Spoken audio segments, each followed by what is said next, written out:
Hi there, Sandra here. I have a tutorial today using shortcuts a lot. Now, a lot of people want to do different designs for t-shirts and for other things and think they can't draw. And that's fine. If you don't think you've got artistic ability, don't worry about it. There are plenty of ways around this. One of them is to use fonts. Now this, as it happens, is a picture font. Now I chose this one here and I've just blown it up so you can actually see it easily. And go to none. That's going to take the fill out of it. So this enables me to see exactly what I've got, which is going to cut. You could do that by just using the view and going show outlines only. But I prefer, because I'm going to actually colour this in, to use the no fill at the moment. So if I break things apart, I can now see the individual components. It's very much like a normal vector design, but this needs you to break apart the paths because it's supposed to be a font. All right, you need to break it apart. So I've got all these different pieces that I can colour in whatever way I like. So for my stalk here, if I pick up that, I want to colour that green. So let's put a green fill on here, go to colour, and I can go to custom colours if I want, but I don't have any custom colours in my list at the moment. So I can go to basic colours and I can just scroll down here and pick a basic colour. I think I'll go for that one. There we go. Now if I want these to match it, what I need to do is select this and I can come over here and I can go to my colour picker and I can pick up the colour from that and it will colour it in. Now on this one on the left you can see you can't see this little interior pattern, and that's because one is in front of the other. So if I select that and arrange and send it to the back, you can now see it. So what I want to do is to weld all the green bits together, because if you remember when you took the colour away from this, there were overlapping pieces here. They're not welded. So if I come up to the colour and we have the fill colour, and I click on this hamburger here, select all the same fill, and I can then right click and I can go to path, union. So that is all one path now. If I click on this and move it like that, you see it's all one path.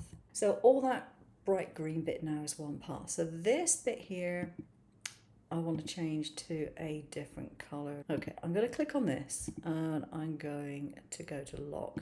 Now I could find the layer in here and lock it under the layers menu as well. Now I can't pick up that bright green bit because it's locked, but it does mean that I can easily pick up this bit and I can add a colour for that. So let's go for a green shade. Now I don't want that shade, but I can move this little bubble to somewhere else and get a different shade. And I can add it to the custom colours like that. So click on OK. And then I can do this one. And I can come up here and I go to colour and go to custom colours and click on that one and it'll change it to the right colour. Now if I didn't put it in as a custom colour, I could go over here and use the eyedropper, pick up the colour from here and put it into there.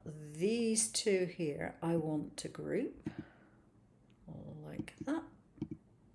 That makes them easy to manipulate if I want to move them anywhere.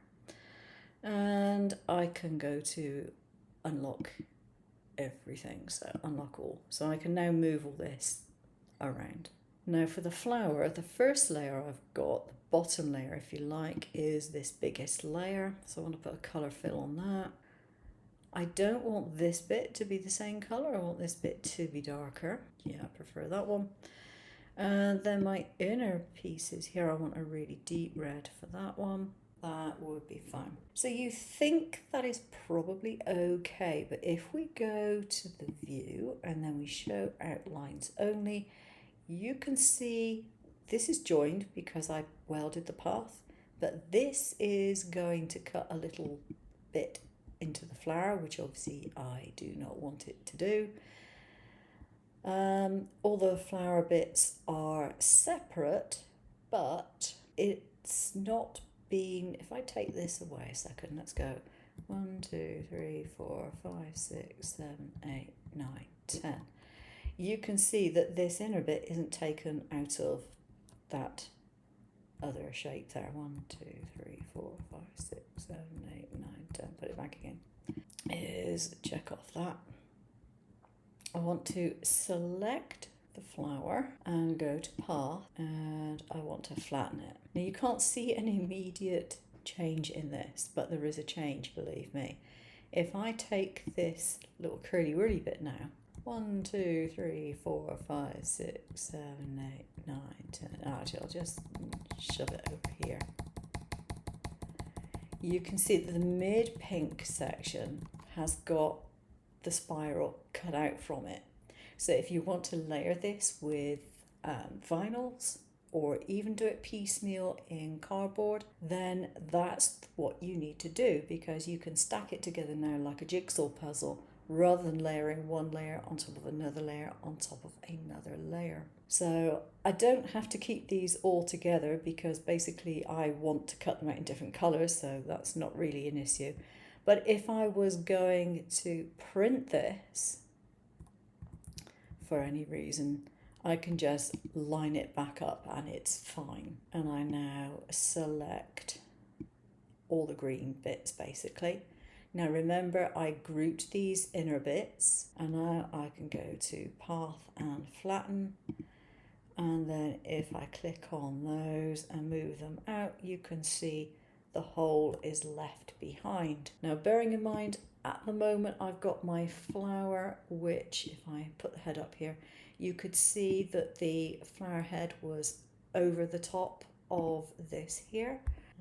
Okay, let's group that. If I move all of this down here and I then go to path flatten, if I move that up, it is, yeah, it's taken the extra stalk away. All right, it has made it so that you don't have that piece of stalk coming out of the flower.